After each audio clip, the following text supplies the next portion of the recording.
Good evening. Thank you for coming. We know there were some delays getting the video prepared to show you tonight. We will be starting over in a second.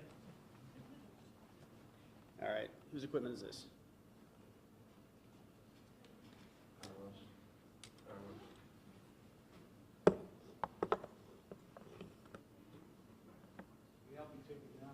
I think Gravity's got it now. Okay, I'll start over in a sec.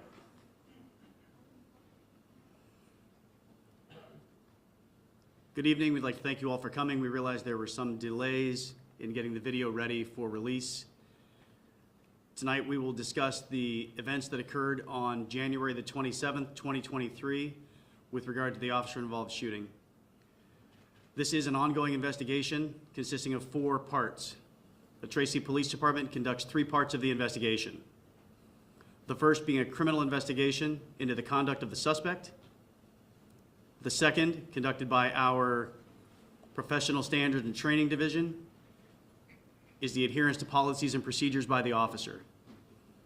The third is a review for civil liability. The fourth is an independent but concurrent investigation conducted by the San Joaquin County District Attorney's Office. Next, I'd like to introduce Chief Millington, who will go over the video presentation. All right, good evening, everyone. Again, I'm Chief Millington with the Tracy Police Department, and what I wanted to do tonight was provide a factual account of the incident that occurred on Friday, January 27th. There's been some misinformation and non-factual events put out regarding this event, regarding this critical incident, and we want to make sure that this story that is recorded and captured is the actual events of what occurred here. So we've had the opportunity over the last few days to put together a pretty comprehensive video narrated, highlighting the incident from the beginning all the way to the very end. And so we will take an opportunity, it's been pre-recorded, to play the video right now.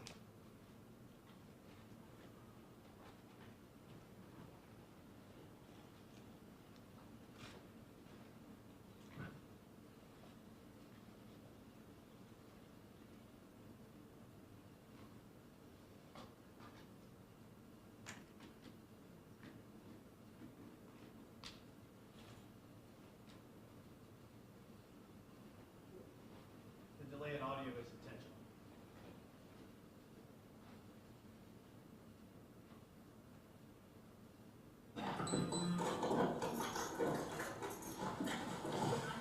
I see right there. Yeah. My ball. Fine. Look down. Look down the line. Look down the line. Look down the line. Look down the line. Look down the line. Look down the line. Look down the line.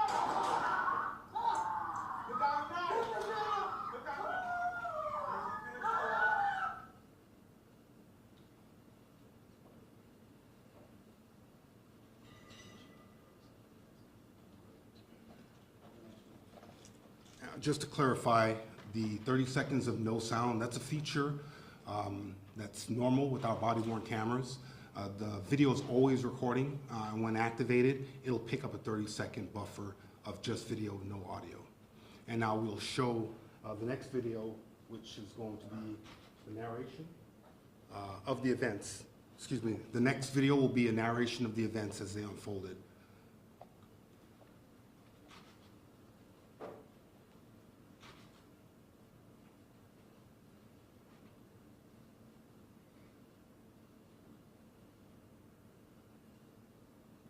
Hello, Tracy Millington, Chief of Police, Tracy Police Department. Today I'd like to share information about the officer-involved shooting that occurred on January 27, 2023, near the intersection of Foxtail Way and Mosswood Court in the city of Tracy.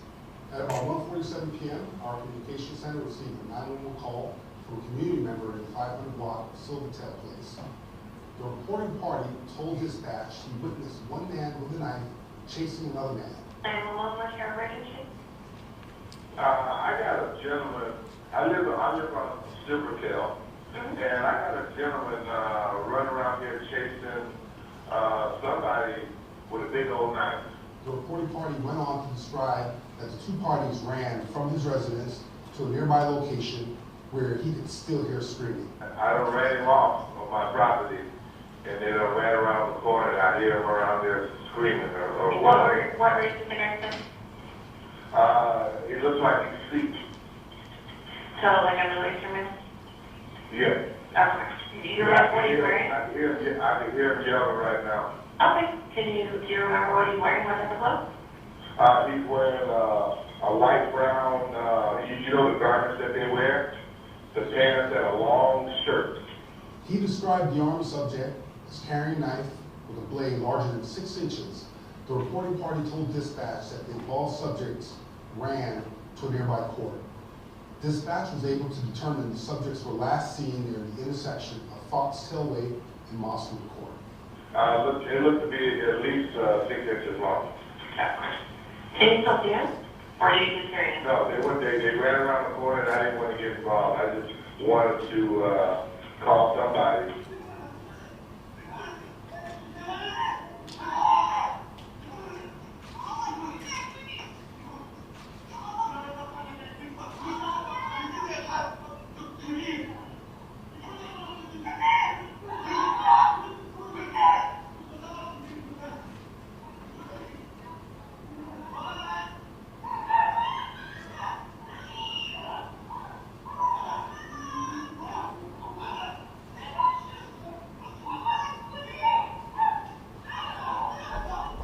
The following information describes what transpired during the incident as determined by the multifaceted investigations conducted by the Tracy Police Department's Bureau of Investigation, the Tracy Police Department's Professional Standards and Training Division, and the San Joaquin County District Attorney's Office.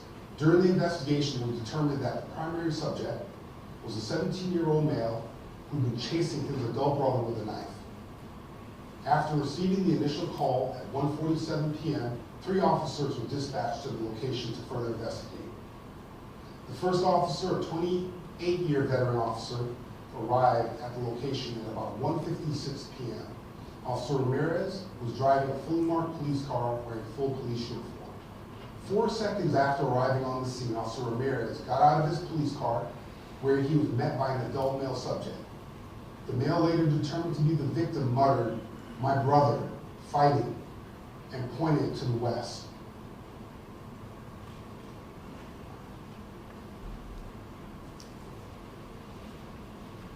I see right there. Yeah. My brother, The primary subject, matching the description provided by the community member, later identified as a 17-year-old male, arrived on a bicycle near the front of Officer Ramirez's police car. The primary subject was holding a large knife in his left hand again against the handlebars of the bicycle. The subject stopped his bicycle and began to dismount, moving the knife from the left hand to the right hand. As the victim states, he has a knife. The subject dropped the bicycle and began walking toward Officer Ramirez and the victim with the knife in his right hand. As he continued toward Officer Ramirez and the male victim he had been speaking with, Officer Ramirez ordered the subject to drop the knife 5 times. While giving commands to stop, Officer Ramirez backed away from the subject towards the back of his patrol vehicle while giving the subject more time to comply with the direction to drop the knife. Fearing he or the other male would be stabbed by the subject, Officer Ramirez fired his department-issued firearm twice. The subject was struck twice by the 2 rounds fired by Officer Ramirez. The subject retreated a short distance but did not immediately drop the knife. Officer Ramirez again ordered the subject to drop the knife.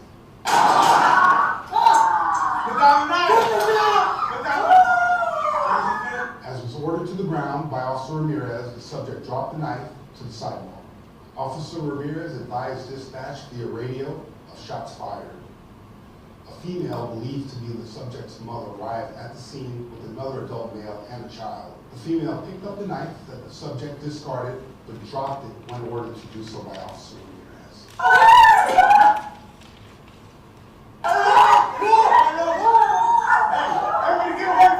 Officer Ramirez ordered the people believed to be family members of the subject to back away. They did not comply. Get away from her! Get away! Get away! Officer Ramirez confirmed with dispatch that fire department and ambulance were responding code 3. That's with lights and sirens. Dispatch confirmed those resources were en route. A male subject believed to be a relative of the subject kicked the knife away from the area. Shot fired. Hey,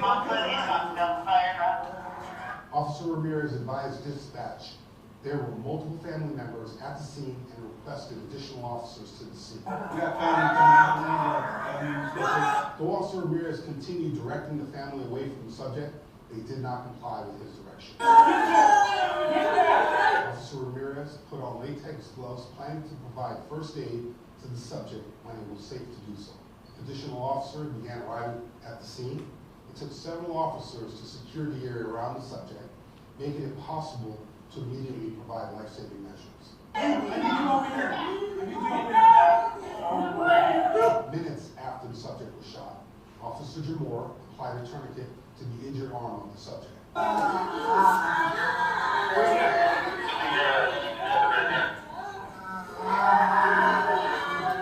Officer Trine retrieved and secured a large knife the subject dropped. Hey, try.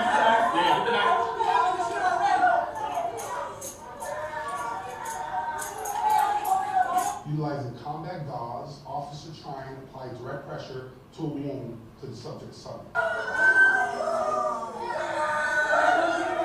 first paramedic arrived at the scene and took over the medical care of the subject.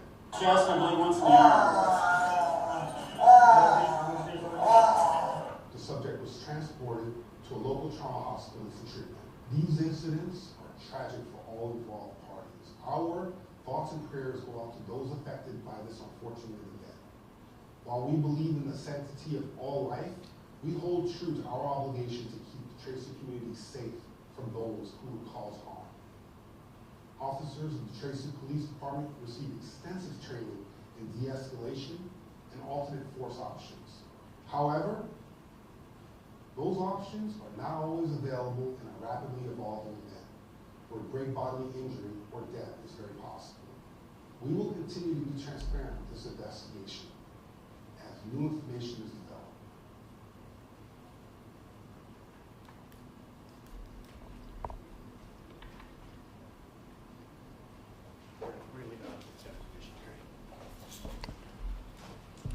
So at this point, what I'd like to share is that we spent the entire day meeting with the Muslim community at different times, different members to have discussions about this incident prior to this release being conducted. And so we want to make clear that we are partners in this community. Force, especially deadly force, is never a pretty sight, but we also wanted to make sure that the information that was provided was accurate, coming from a proper source. So we are happy to answer any questions that you might have. Chief, you did a great job narrating that. Is there a version that we can see that is uncut, unstoppable, where you just play it out from when the officer gets out of the car until, can we see it without the commentary? There is, it needs to be redacted. And so we play a portion of it from the time the officer got out of the car. The first video, are you talking about Yeah, I'm talking about. in its entirety? That would have to be redacted and then released. Yeah. It's only partially redacted, that first segment that you saw. Okay. I'd just like to know, after you guys have reviewed this, obviously for days, and have been through it, did Officer Ramirez follow protocol? Like, I'm gonna assume he's not being brought up for charges, criminal charges or anything like that. Sounds like he gave the orders, they weren't followed, and so as the guy, the suspect, was pressing forward, your officer had no other choice but to shoot? We'll say after review and in preparation for release of this information that Officer Ramirez was acting within department protocol.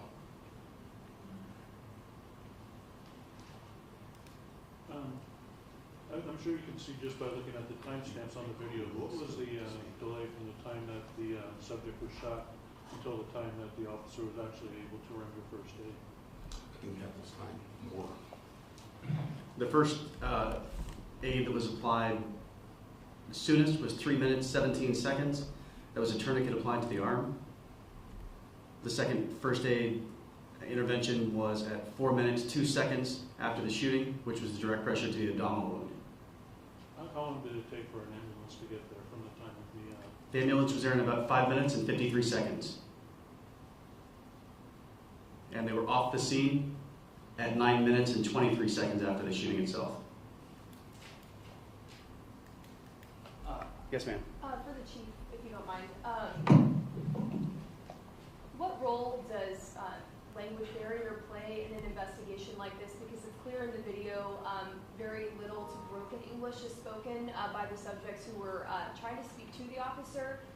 Is it your understanding that the subject shown with the knife could have possibly not understood the English commands to drop the knife, and maybe the family not understood the commands to back away? Have you kind of looked into that and their understanding of English in this situation?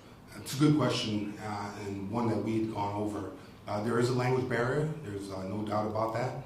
I think the universal language of uniform, police car, weapon drawn, no matter where you're from, is understood. Don't approach with a deadly weapon. If you saw in the video, the young lady who was actually later identified to be the subject's sister, she picks up the knife when the officer says drop it, she drops it and retreats. So there is an opportunity at times where you can see compliance, where there's some understanding, but I'm not, I would offer that there was a language barrier there, yes. Is there any protocol with the department when there is a language barrier to try to get someone who can speak that language on the scene? I know in such a quickly, like you mentioned, 5 minutes go by and the ambulance is already there and everything, so obviously there's not time to bring a translator in, but is there some type of protocol within the department that if there is a language barrier that someone needs to try to bridge that gap?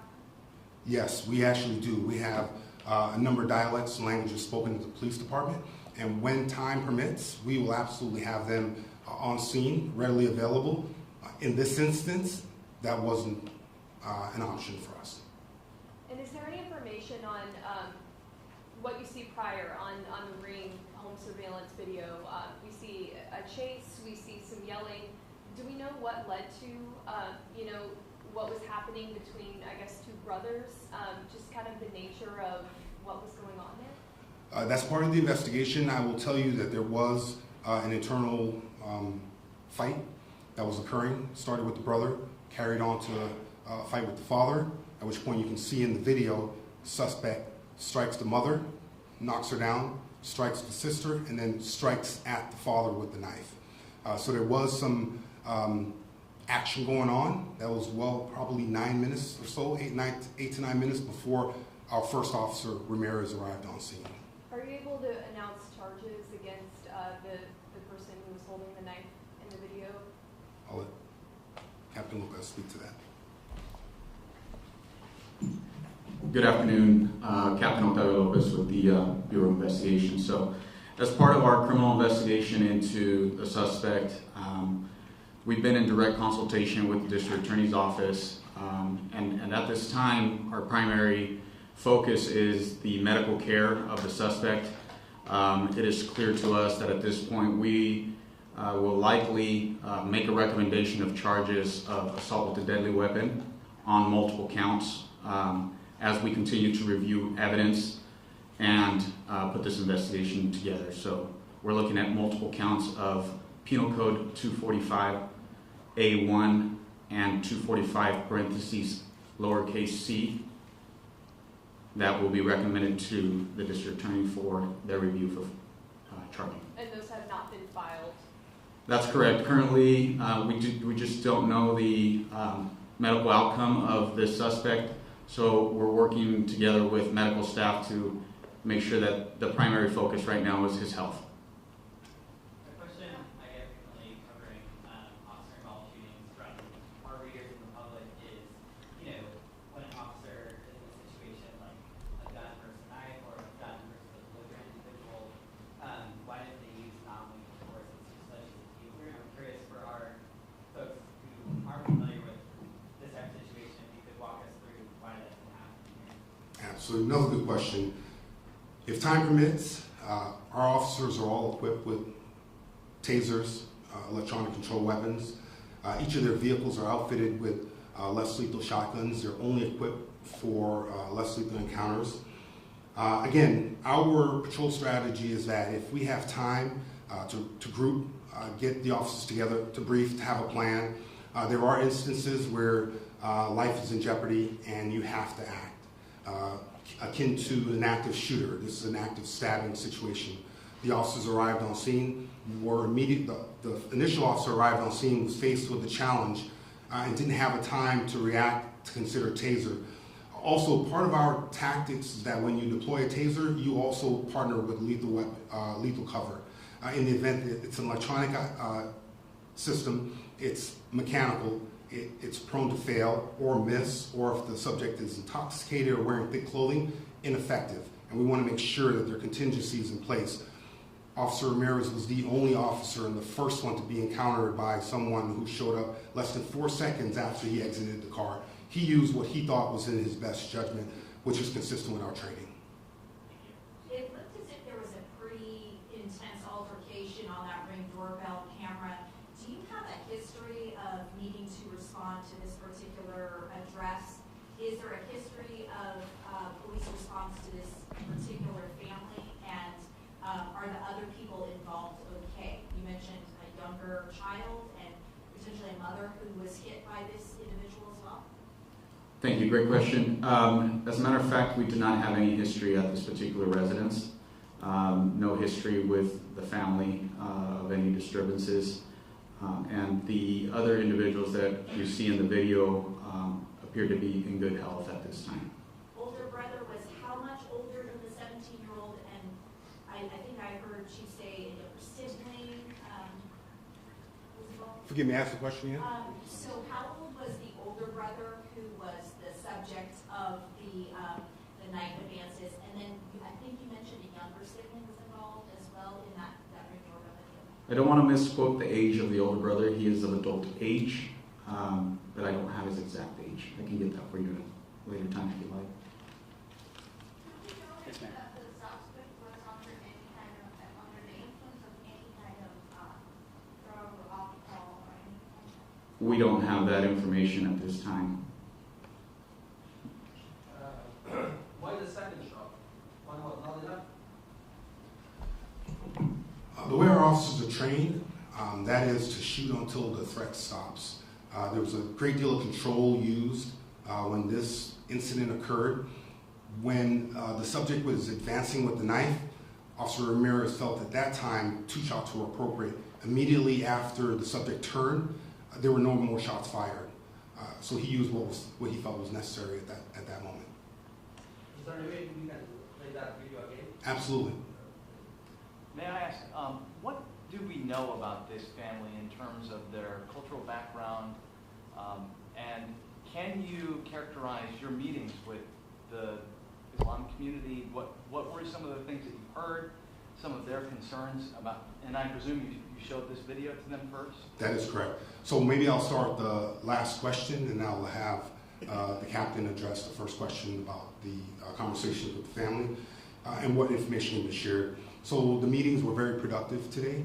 I think it was important to understand that there is a segment of the Tracy community that's growing, the Muslim community and the Afghan community, and that we have to do a better job at engaging those folks as they come into the community to assimilate to U.S. customs.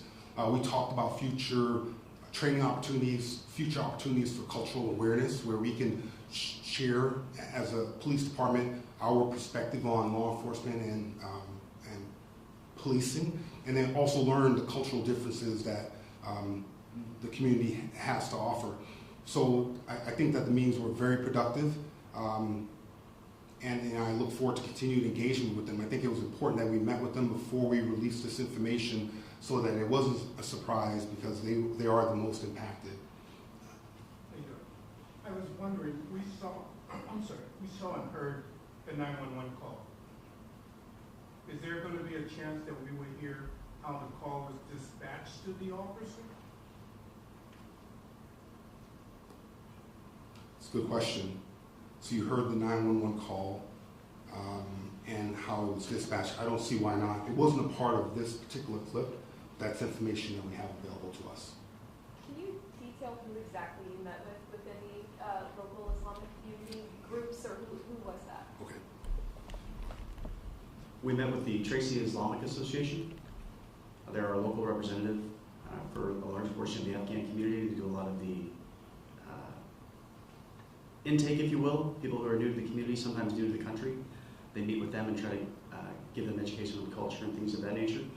We had representatives from the Council on American Islamic Relations, CARE, from Sacramento, as well as the Afghan American Association. Some of those representatives came here from Washington, D.C.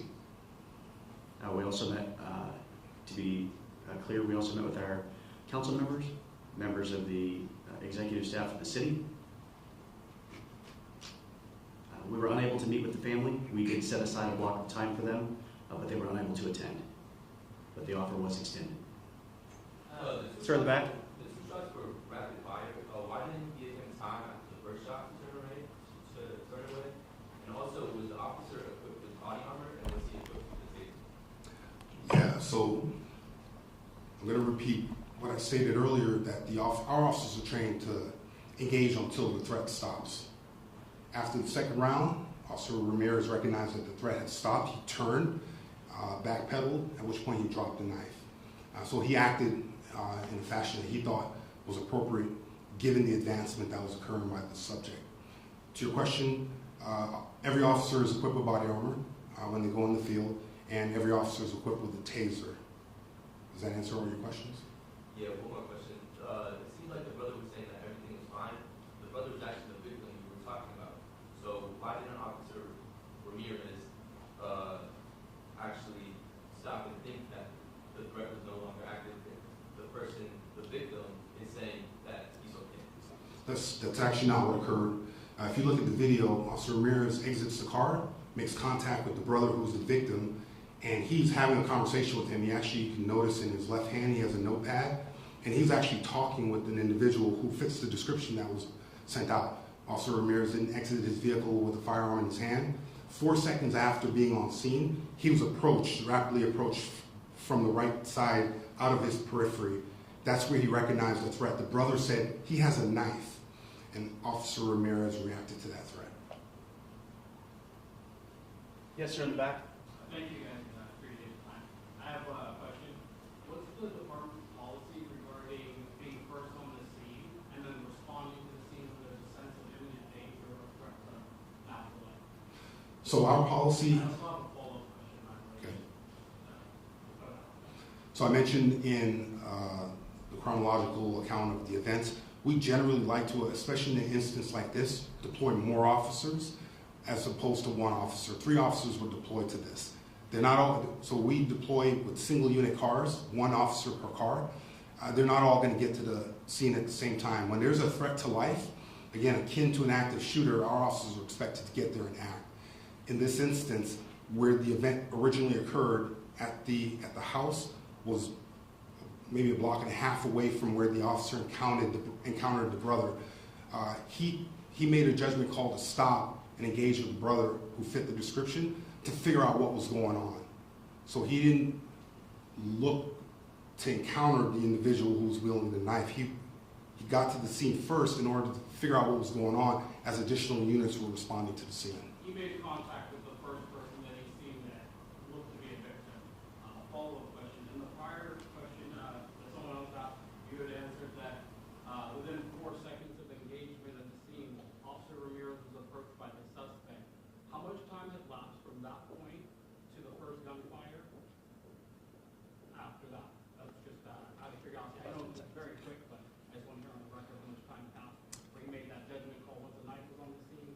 There was other people's lives around, and he had to do what he decided to do. So approximately 10 seconds, and there's a more accurate account according to the video if you go through the timeline. If I'm not mistaken, it's roughly 10 seconds or so. If we could get that number. It'll be available in the video, absolutely. There's a timestamp at the bottom. And along those lines, will there be a full release of the, I know you need to blur the faces to do those redactions, but will it be possible to see the entire interaction from the moment he leaves, the Officer Ramirez leaves his vehicle to when I guess Short answer is yes. We just have to go through the process of redacting. Is there a timeline on that? As long as it would take us, I'd have to refer back to the Days or weeks or? days, if that, absolutely. Chief, you said that is a veteran officer, 28 years. Has he ever been an officer involved shooting in his career? With our agency, no. Okay, and then also you said, so he fired twice, but both times the suspect was still holding the knife. That's correct. He didn't drop it until after he was shot the Yes. second time.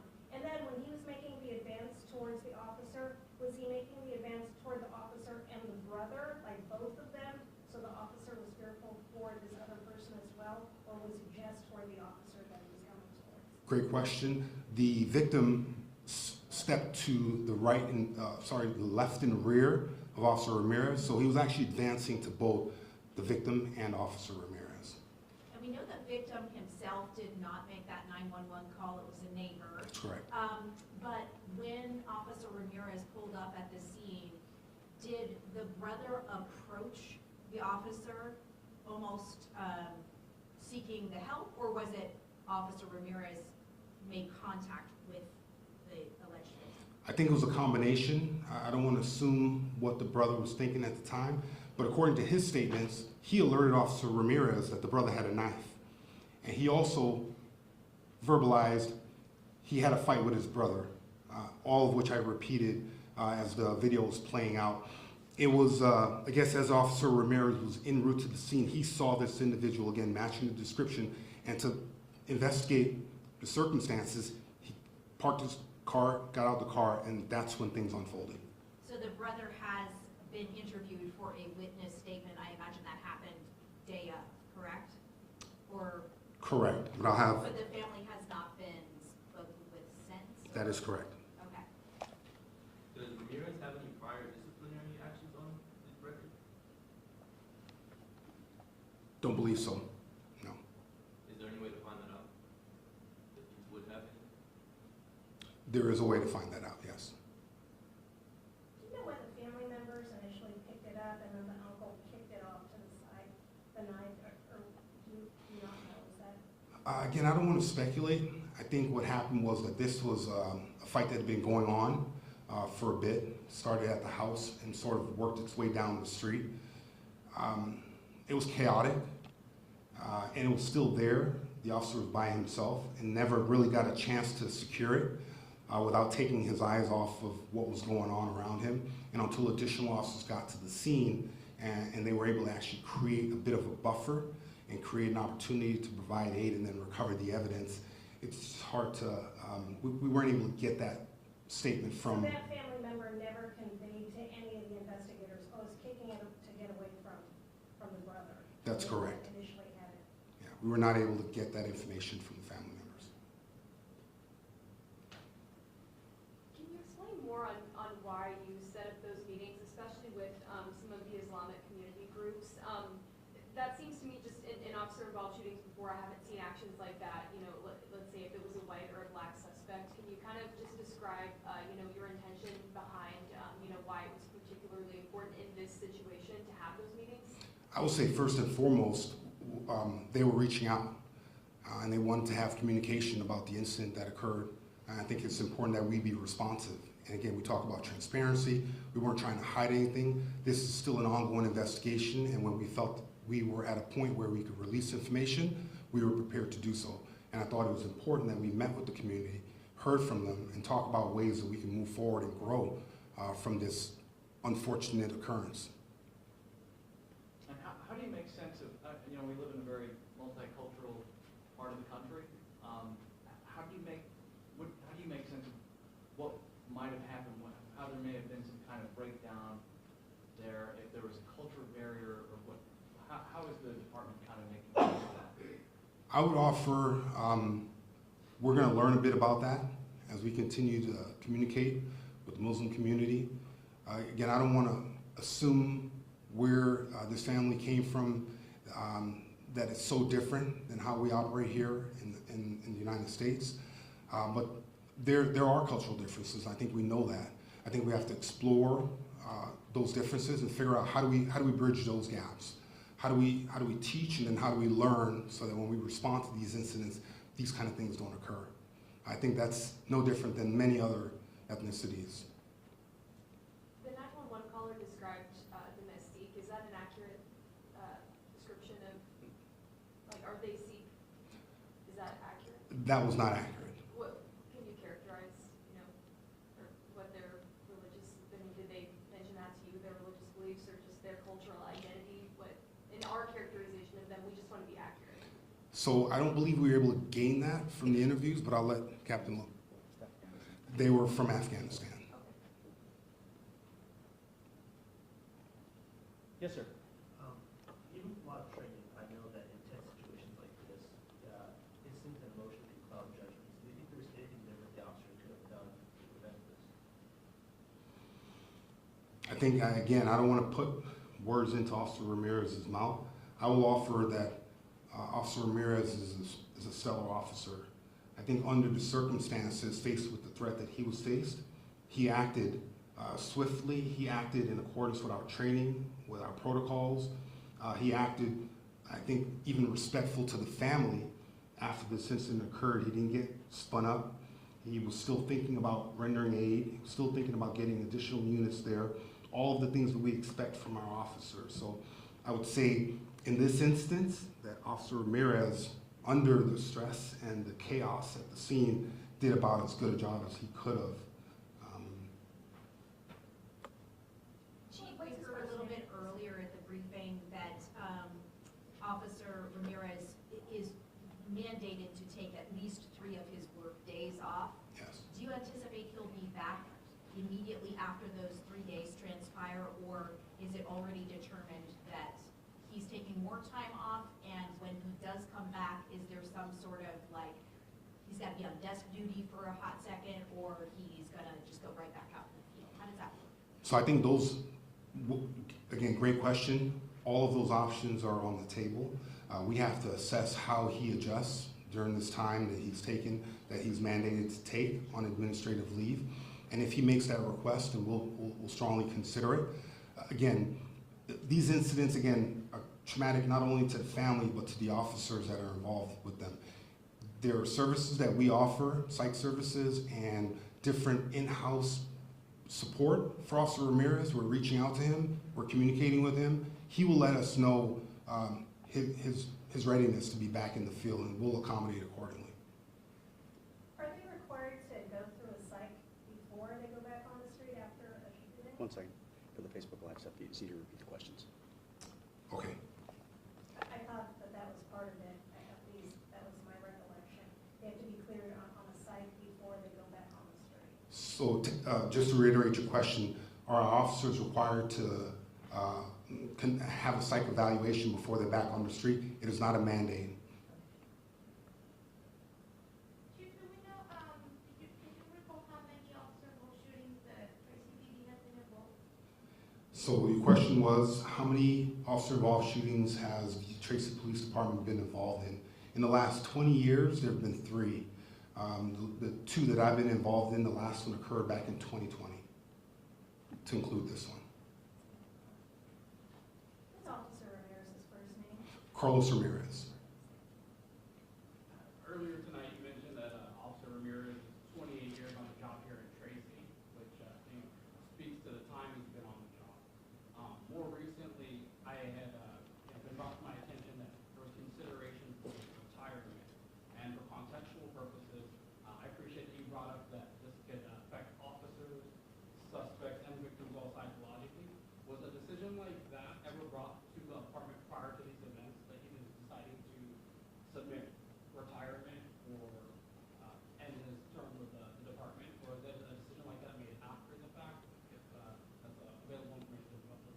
So that was a long, convoluted question. You're gonna have to break it down for me. Try to simplify it. Okay. So, again, this is speculative. Officer Ramirez supposedly could be retiring after 28 years on the job. My first part of my question is, if he made such a decision, was it before the development, before this incident occurred? Or was it afterwards, if it was made at all? I will offer, so the question you had asked was, Officer Ramirez, after serving 28 years, is eligible for retirement. He had made a decision that that was a consideration and that he would be retiring well before this incident occurred. And that was prior. That was prior, Thank you. correct. That was my question. I apologize for the overstating the conversation. No problem. That's clear, clear answer. Thank you. Any other questions? I had seen a prior report that this is an unrelated incident, but someone had a gun and they had shot 2 people in Tracy. That was recent? I'm sorry, it's not related to this particular. Yeah, so non-lethal force was used in apprehending that suspect. So why was that suspect apprehended with non-lethal force? So I would offer, here, like many other municipalities, we encounter these events on a daily basis, if not a couple of times a week. And our track record in dealing with these incidents are stellar. Using de-escalation, using our less lethal shotguns, using tasers, we've been able to de-escalate more times than not. And that's why we have such a low frequency of officer-involved shootings. The circumstances with regards to that event dictated that less lethal be used. I can't speak to all of the facts around it, but we operate more in that realm than we do in this one, if that answers your question. Again, when time permits, when the opportunity presents itself, we would much rather have more officers on scene with more tools available to bear. That scene dictated that we had those resources available. It was not identical to this scene. Each of them are independent in how they're evaluated and the level of force that's going to be used.